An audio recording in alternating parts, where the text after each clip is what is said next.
Even ladies and gentlemen, welcome back once again to Vicious Rants, and of course I'm your host, the one and only, the often imitated, never duplicated backyard superstar Tim Vicious.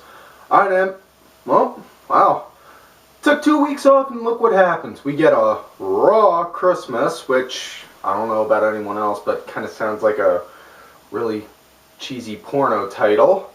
We get Brock Lesnar returning, Batista returning, and on that note, I just want to say, CM Punk wound up fucking calling that back in, like, the summer of 2011. Because I wound up even looking this up. After you're done watching this, of course, do a search, CM Punk Triple H promos. It's one talking, like, about 2 or 3 weeks before SummerSlam. He's talking to Hunter, and he says that he wound up, they dropped the ball, and, like, guys like Mick Foley, Batista, Brock Lesnar, and Chris Jericho walk. And look what happens. The only reason why Punk never fought Foley in the WWE was because doctors wouldn't medically clear Mick. In which case, I can't really argue on that. I wouldn't be able to get medically cleared either, because back, neck, I got all kinds of issues. But anyways, you know, past 2 weeks it was really good. Big announcement also, I want to say real quick, I'm going to be on Sunday Surge. I'm going to be on the Sunday Surge show. It's going to have, you know, so don't worry folks, I'll make sure to send y'all a copy of the link. Guys, please make sure to check that out. You know, it's a good show. I like it. I like it. I got introduced to it a little while back. I like it now. I'm definitely digging it. Really going to appreciate you guys having me on there. Anyways, on with this week's Raw. This one, it was old school. In which case, I wound up having a debate with somebody earlier that day. They were saying, oh, it's not going to be old school because old school would be the Attitude Era. No, guys, seriously. Think for a minute. One, Raw started out in the just at the end of the kiddie cartoony-like era, you know? And aside from that, you know, you got to think of it on a business standpoint. How is that going to benefit them on a business whole? Because not only do you got to please your fans, you also got to please the stockholders, which basically are a small portion of which is actually not a small, but a large portion of where the fucking money comes from. You know? I mean, I understand completely, but you gotta think on it on a business standpoint too. Anyways, I thoroughly enjoyed last night's Raw. It was really good. The old school Raw, I think they should do that like make it a new yearly tradition. You know? And they don't even have to let it. But, anyways, they started out with having Nature Boy come on out. Never really been a big fan of Ric Flair. Never held that back before in my life. You know, never really liked him. But he came out, he was talking about on how it's old school.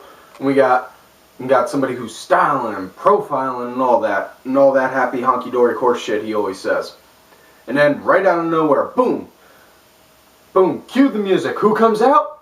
Why the WWE World Heavyweight Champion, Randall Orton.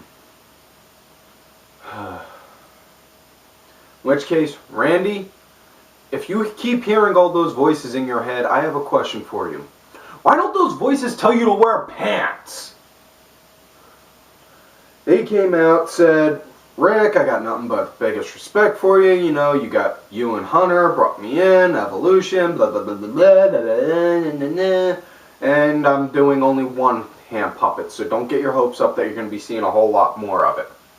You know, but it's talking about on how he's going to have the cards stacked against him for his match with Cena at the Rumble, that he's going to have, that Rick always had somebody watching his back, this, that, and the other, and, you know, here's the thing.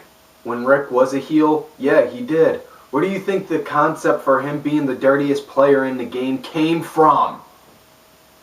Everyone knows that. You know? And Rick wound up looking at him. I was expecting him to throw out the be the man, you gotta beat the man line. He didn't, which case I was actually kind of disappointed because, not gonna lie, I stole that line a whole lot of times when I was in grade school and I would get into fist fights.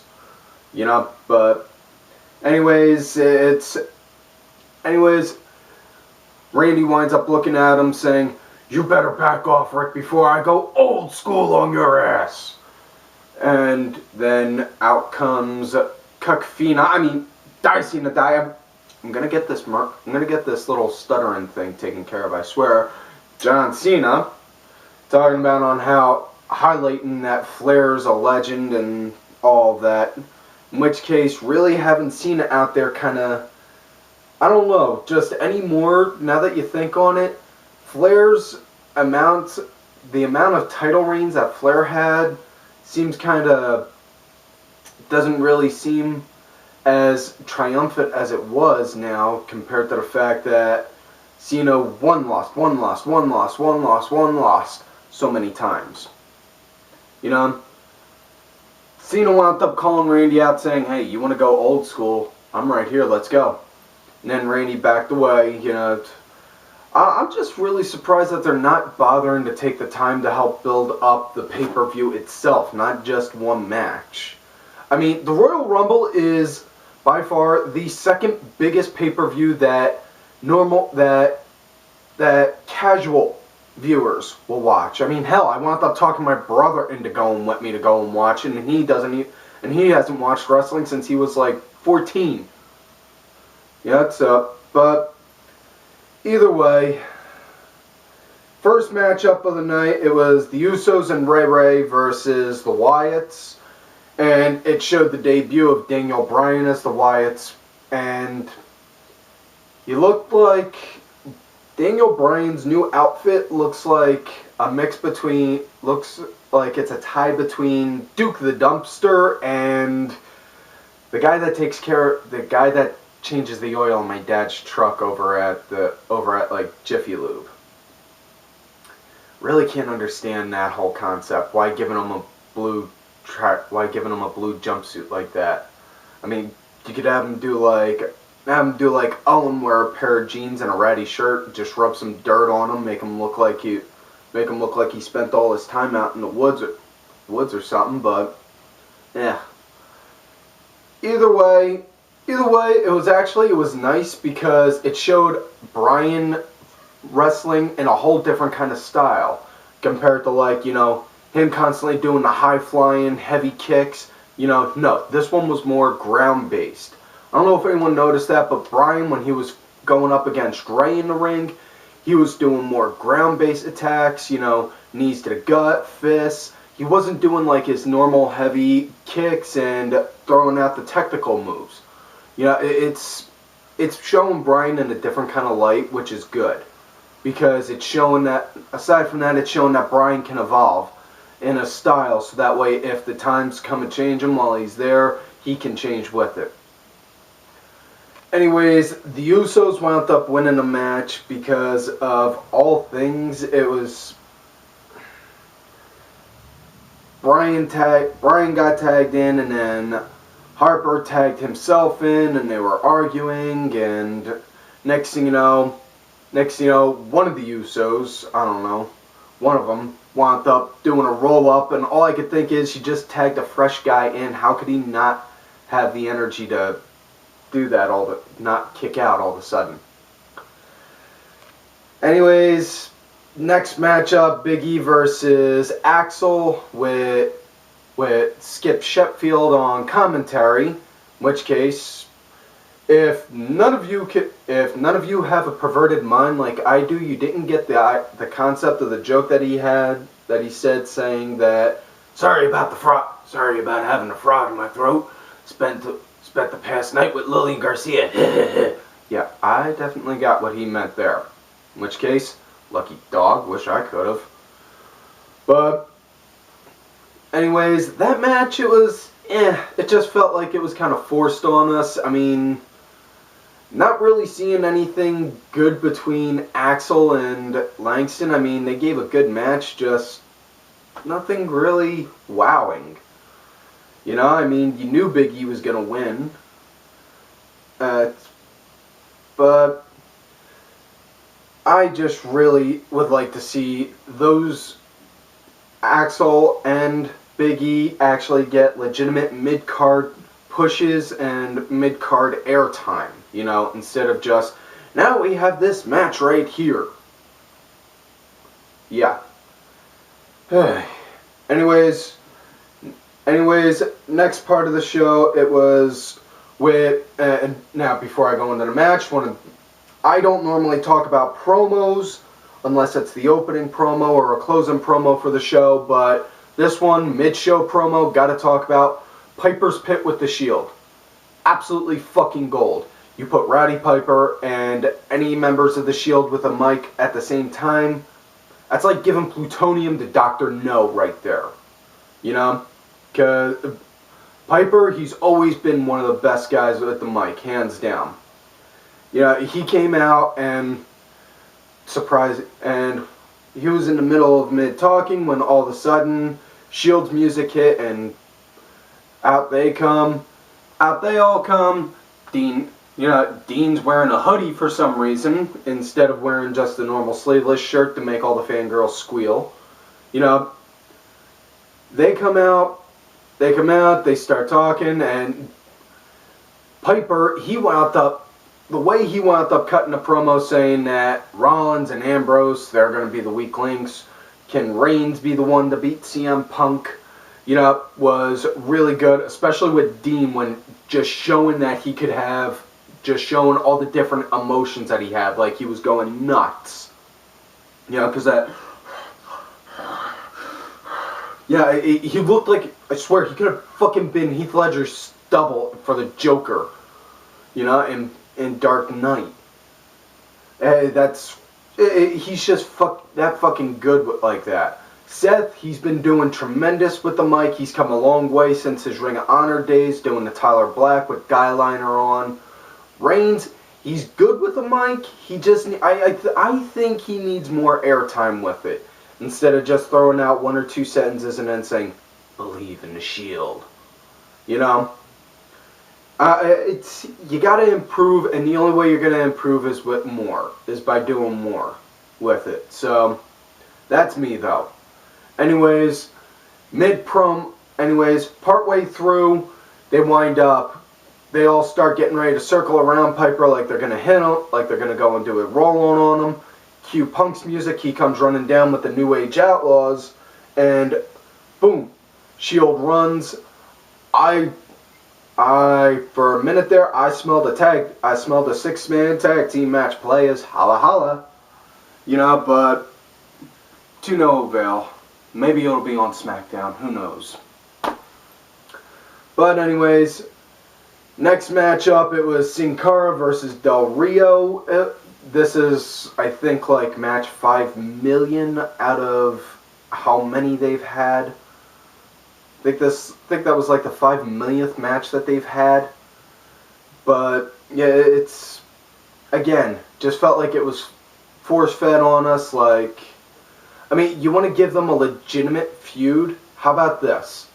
Actually have them go and talk and do airtime and say where their problems lie with each other. Saying like, Del Rio, since he's an aristocrat, you know, have him pull out the rich guy routine saying he's better than Sin Cara because he was a champion, he's this, he's that, he's got all that stuff. And then you got Sin Cara and have him go and bring up on how he started from dirt shit, from jack shit, and worked his way to where he's at now. You know? Could have done that. Instead, they didn't. Del Rio wound up winning with a mule kick to the gut and got the 1-2-3. Next thing you know, called out Batista. Looking to see a feud between them two coming up. Next matchup, Real Americans versus Cody and Goldust.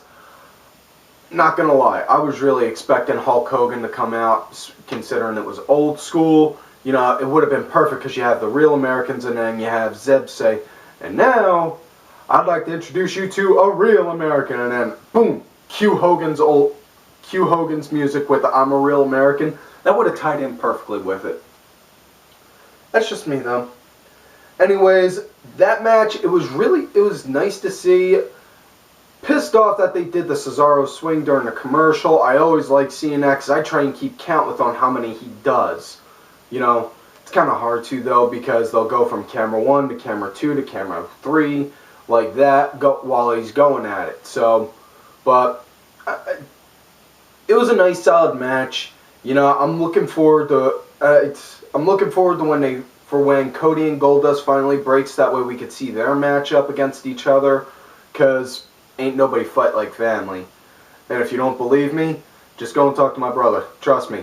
I gave him a black eye that lasted for a month, and he gave me a broken nose. Moving on. Also would like to see the Real Americans actually get the tag titles, you know. And I hate to say this, Vince, as much as you don't like having to, I'm pretty sure the Real Americans are actually getting legitimately over, especially seeing on how the crowds are starting to get really behind them with the We the People chants. Anyways, Cody and Goldust wound up winning. It was a good, solid match. You know, Goldust, he's shown that he's moving around a hell of a lot more better. He's moving around a hell of a lot better now than he was back in his day. You know? But that's that. On to the next match. Excuse me. Heartburn from breakfast. Sandow versus Khali. Ugh, joy of joys.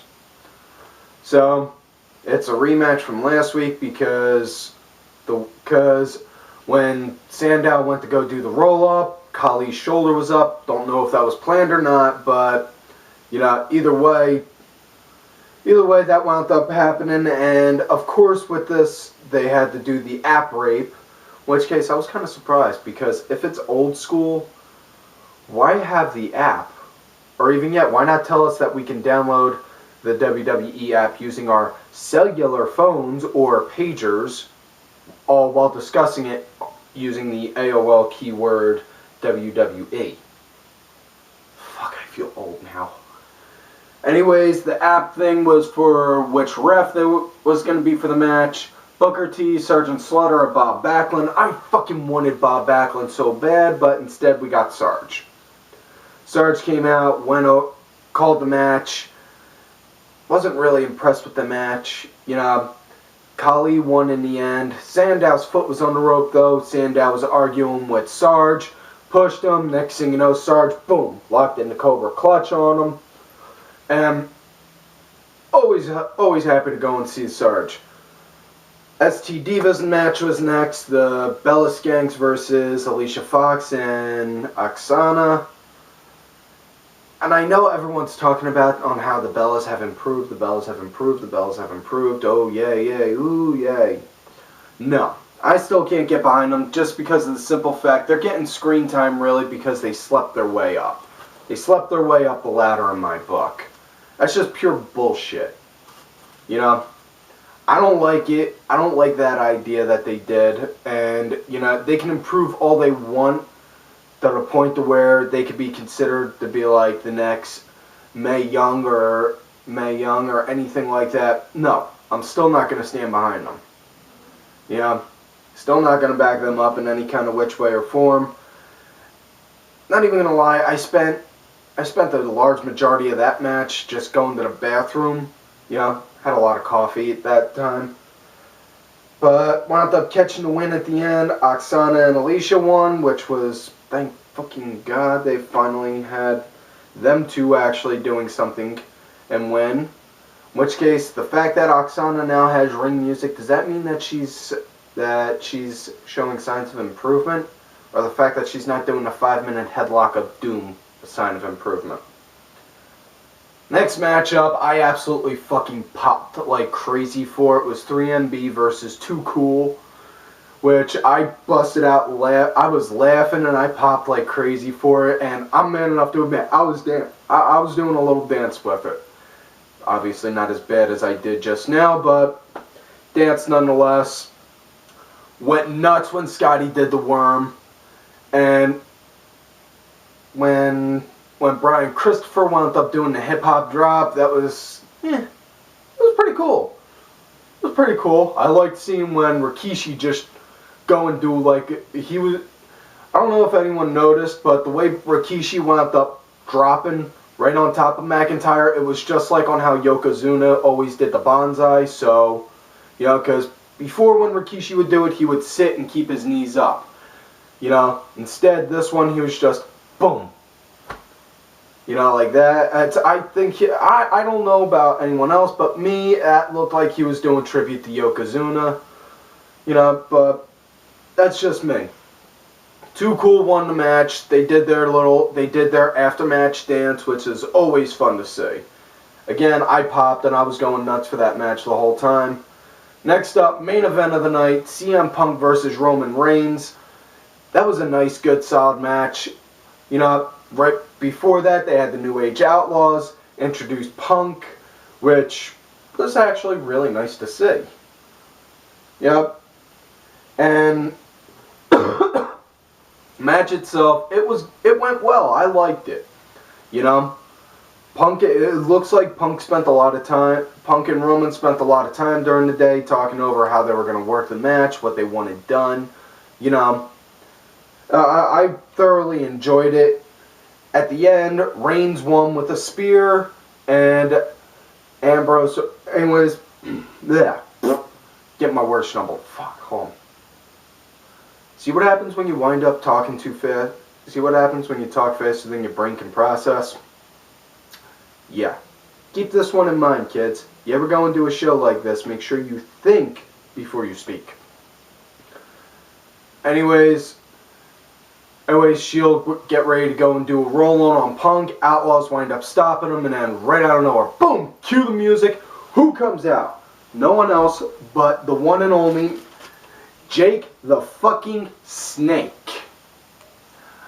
I marked out like there was no tomorrow on that. I've been a Jake the Snake fan since I was a kid. Since I was a little kid. You know, it was just great to see. He looked tremendously happy at the fact that he was there. You know, I was a little disappointed in the fact that he didn't do the DDT.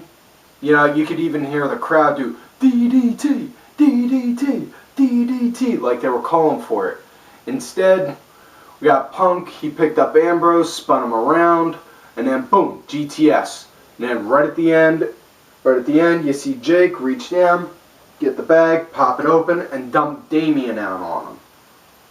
And the best part on that was seeing Dean's face trying to hold back the smile and laugh while on camera for live TV. Like, must not laugh.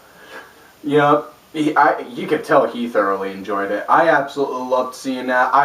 I'm really pulling for Jake the Snake to be in the Hall of Fame this year. I would really like to see it, you know. But, anyways, that's all the time we got for this episode, kiddies. So, like I keep on telling y'all, don't forget to like the video, subscribe to the channel, go back, watch all the other episodes. Look for me on Twitter at Tim Vicious. Look for my backup account because I get put in Twitter jail every now and again. Tim_Vicious. Yep. Don't forget to check out see? Speaking before I'm thinking again. The Vampire Ninja, Oliver Ben, and the Masked Marks TNA Turnaround. I'm on there every now and again. Make sure y'all check them out either before or after you watch this show. But just make sure you watch both shows. Don't forget also to look for Sinfully Sabrina. Like I was saying before, she's helped raising funds. She's now offering paintings. In which case, Sabrina, honey, I should be coming into some cash soon. Once I can, I'll go and throw something your way. She's also doing t-shirts now. Also, I normally put this at the time when I throw up the list for the people to follow. Unfortunately, the list wound up meeting unforeseen circumstances, but thankfully got it all stored in there. So don't forget to check out my brother from another mother, James Belmont, JX2001. That Roxy Girl _ it's V bitch. James, Roxy, and Vicky all got their own YouTube pages. Make sure y'all check them out. I am Danny Sunday. Excuse me. Ellen Robinson 82. Meow _cakes, Jerry Soriano, Mucky Mars, Team Custom Made, Cranky Asshole, Stacy Impact W Fan, Legion Lady Aaron, Legion of Nerds. Also, like I said, I'll be on Sunday Surge show this coming Sunday. So definitely looking forward to that. I'll make sure to put that out there once they send me a copy of the episode. And like I keep on telling y'all, you love me great, you hate me. Fuck yous.